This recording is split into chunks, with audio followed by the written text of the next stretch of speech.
Saying something nice about every Destiny 2 aspect.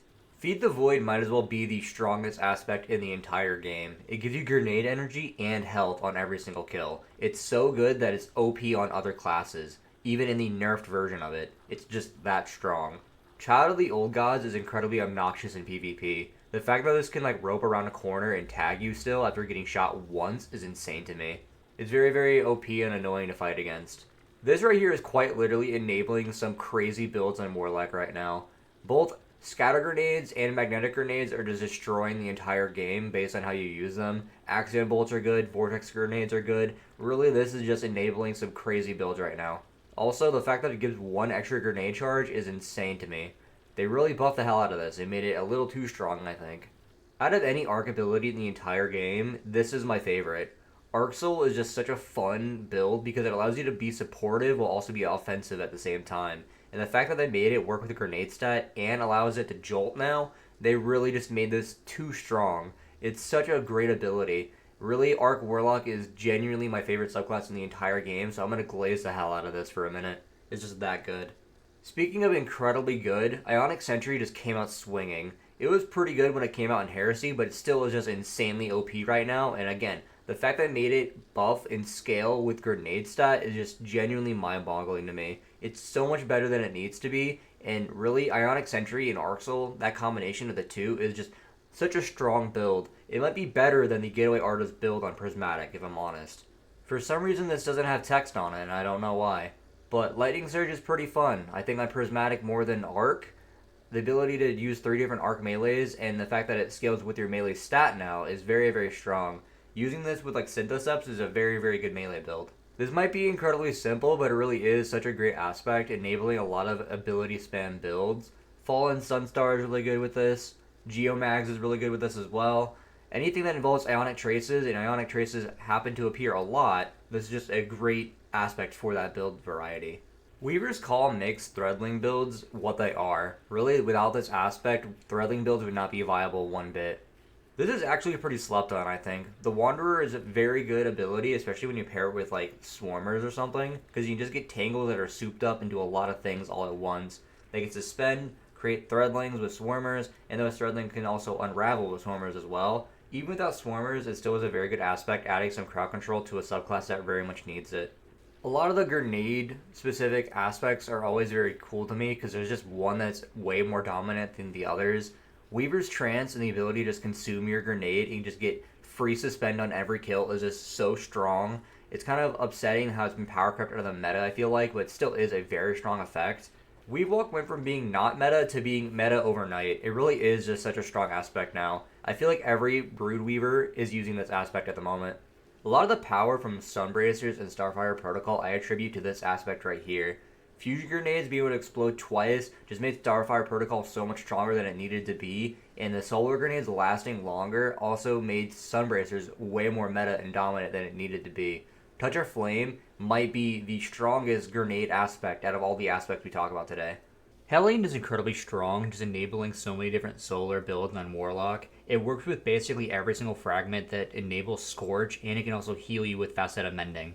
Or sorry, what is it? Ember of Mending. I'm thinking about Prismatic now. But it really is just a great all-around aspect that's just a nice added touch to Solar Warlock, which was already really dominant in the meta before it came out. It's a movement tool that's incredibly important in this game, and I know that every single Warlock has probably had this glued to them since the start of the inception of Destiny, really. This playstyle is incredibly toxic and makes me mauled in PvP, but in a good way. Bleak Watchers quite literally has been carrying Shadebinder since its inception. This aspect right here is the only reason why Stasis Warlock has ever been meta in PvE. Frost Pulse in PvP is actually incredibly toxic. Freezing somebody, emoting on them, and then meleeing them right then and there is just so funny sometimes. This just makes every Stasis build slightly better.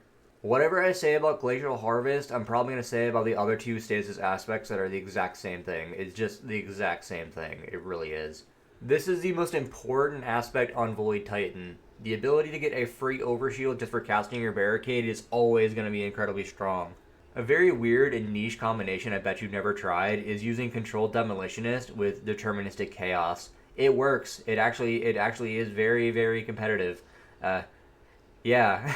Offensive Bulwark is just a great neutral game for Void Titan. You're going to have overshields all the time, so this is going to be benefiting you basically all the time. Look, I'm going to be honest with you. I've tried to make this thing good a million times, and it's so clunky. But I will say, out of any nice thing I could say about this, I think it's actually pretty fun when you're solo. When you're doing a solo build, this is actually a pretty fun aspect. Season of the Plunder plus this and Heart of Inmost Light might have been the closest we've ever been to World Peace. Knockout is so powerful, it basically monopolized an entire subclass. And I'm talking about Prismatic Titan right there. That entire subclass is just Knockout the subclass.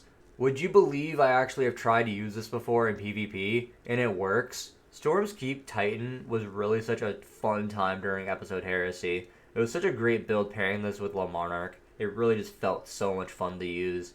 If I think Feed the Void is the number one aspect in the game, Banner of War is number two, because they quite literally do the exact same thing, just different ways of getting there. Instead of buffing your grenade and giving you health every kill, you get health periodically as well as a melee damage bonus with Banner of War. It really is one of the best aspects in the entire game, and this right here has basically made Strand Titan more meta than it's ever needed to be. A lot of the chaos that goes on Titan is because of this. Dranger's Lash and Ambient Leap might be my favorite build in the entire game. Flechette's Storm was so bad upon release, and I'm so happy that it's very, very good now. Using this with Wishful Ignorance is such a great build now, and I'm very happy for that. Into the Fray is half of one of the strongest Titan builds in the entire game. This plus Banner of War really is just such a strong combination, and it wouldn't be as strong if you didn't have Into the Fray. Out of any of these slide melee abilities in the game, this is my favorite. Sol Invictus has really just enabled Sunbreaker to be way stronger than it needs to be. This was such a dominant thing when Season of the Haunted came out. Really, that entire time and how powerful Solar Titan was for as long as it was is because of Sol Invictus. Such free and easy healing. Just any kill you got would drop a Sunspot, and when you walk through it, you would get healing. It really is just the perfect neutral game ability. Roaring Flames made Bonk Titan better. It just made it so much stronger than it needed to be. The fact that you could get a exponential damage increase on your melee that you could spam over and over and over again, it was just so free for so long, and I'm so glad it's very meta now. And during that weird time when they actually nerfed it, it was such a strange thing for no reason. Once upon a time, I would have said I like this aspect, but I'm gonna be honest, Diamond Lances might as well be baked into every Stasis subclass now. Just turn these into Tangles. At this point, I never will use Diamond Lances. They're only useful in PvP, and even then, it's a niche use case scenario. I know I'm flaming them right now, but out of any Stasis ability that's like the poster child for how down bad this subclass is Diamond Lances. Really, they're useless now. They really are. Speaking of useless, what I said about the Harvest aspect on Warlock, just repeat it again here. Cryoclasm is actually tons of fun in PvP. Increasing your slide distance for free without using an exotic slot is just such a very good thing. Howl the Storm is the only reason why Behemoth Titan has been meta in recent memory. The fact that they gave it an additional melee charge is also very good, and I love that buff for this. Vanishing Step is just free, easy invisibility. It's the most consistent way of going invisibility as well. I've always loved this aspect. It's kind of just like the thing that gets the engine going, you know? This might be the best survivability tool in the entire game. Devour is incredibly strong, and so is Banner of War, and this is what I think is Hunter's best aspect in the entire game. The ability to get invisibility for killing anything that's affected by a debuff is just incredibly strong. Trapper's Ambush and Omni Oculus is just one of those slept-on builds that I love so much. On the Prowl and Carefree's Sting is actually a very good combination, allowing you to get those weakening smokes way more often than you should. Out of all the Final Shape aspects that came out, Ascension is by far my favorite. It really is just such a strong effect. The ability to get a movement tool, Amplified, and Jolt all for free on one ability is just such a strong effect. And now it pairs well with like Gambler's Dodge, which it didn't do when it first came out. It just all around is just gotten so much better than it needed to be. And Ascension might be my favorite aspect of the entire game. Tempest Strike working with combination blow now is probably one of the strongest melee builds in the entire game that doesn't use Synthoceps or some sort of melee exotic. You can just use Gifted Conviction and combination blow in this, and it will work. It's just gonna work way better than every other melee build in the entire game for some reason. It's just that good.